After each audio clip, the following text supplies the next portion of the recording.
Hello again, everybody. Okay, I've had a lot of requests for Andy Field Magic's latest video, Double Knockout.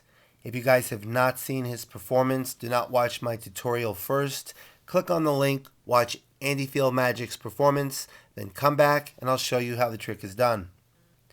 Okay, for this trick, I'm going to be using my Bicycle Centurions deck. I love this deck. I like the fact that the jokers are identical.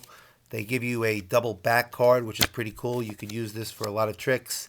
The texture of the cards is great. It's an air cushion finish. The cards handle beautifully. Okay, on to the trick. The setup for this trick is really simple. You need two indifferent cards on top of two red sevens. That's it. So what you want to do is you want to get those on top of the deck. And I think when the trick starts, he either has these on the bottom or he has them in jogged.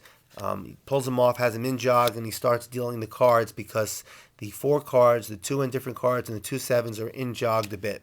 And you can shuffle the cards as much as you want, as long as you catch that break where you have the in jog. And then what he does is four table cuts. 1, 2, 3, 4, right to the four cards. So now on top of the deck, you have the two indifferent cards and the two sevens. Then he says we're going to need the help of the four kings. They're going to help us find two selected cards. So he goes through the deck and he finds the four kings. And we have 1, 2, 3, and 4. And we want to order them red, black. And then he sets them face down on the table. And the spectator has not seen the kings. So you say, I'm going to use these four kings. Now what's going to happen is the spectator is going to doubt because they haven't seen these are the kings, so they're not going to believe you.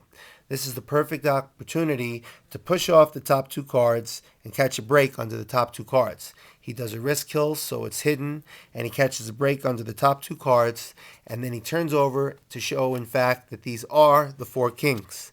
As he squares them up, he steals the top two cards. So now you have the four kings with the top two cards right underneath them, and shows he has the king of clubs, a king of diamonds, a king of spades, and then just sets the king of hearts down and flips that one over. So now you actually have a king of hearts, the two indifferent cards, and another king. So now what you want to do is you want to take the top two cards and set them down just like that. Then you want to deal the next two cards just like that. So now you want to show that you have the kings. Now you don't want to say you have the two red kings here and the two black kings here because they were alternating to start with. So you could just say we have the two piles of kings, and what we're going to do is we're now going to have a card selected or two cards selected. So what he does now is a swing false cut. You could do false cuts, false shuffles, as long as you don't disturb the order, because on top of the deck are the two kings followed by the two sevens. So after you do your false cuts, you now say to the spectator, to save time, what I'm going to do is we're just going to use the top two cards and you turn over four cards. So you do a four-card lift. You catch a break under the two sevens and you're turning over the two sevens and the two kings. And you peel off one of the sevens and say, okay, we have the two sevens here. And then you turn all four cards over. So we're going to take one of the sevens and slide it between these two kings, and the other seven and slide it between these two kings.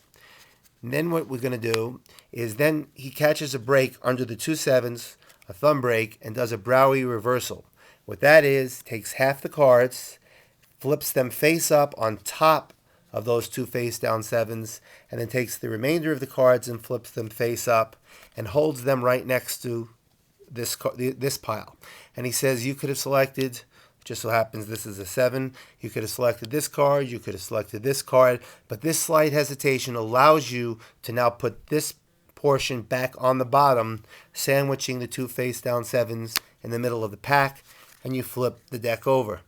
Now what you do is you say, because these are the two kings here and this is the indifferent card, you say we're going to take the kings with the 7 in between it, put it on top, give it a little tap, and the sevens have now went right through the deck and the two kings are there. Same thing, we're going to take the 7 in between the two kings here and we're going to give it a little tap and the sevens are gone. Then you say, I know what you're probably thinking. You're probably thinking that the sevens are near the top. You turn over the top four cards, show that the sevens aren't there.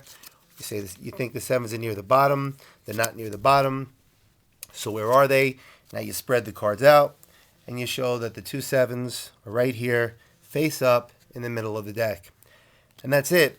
It's a pretty easy trick. If you guys have been watching Andy's videos and my videos, you should have been able to figure this out. The sleights are not that difficult, but it's a pretty cool effect.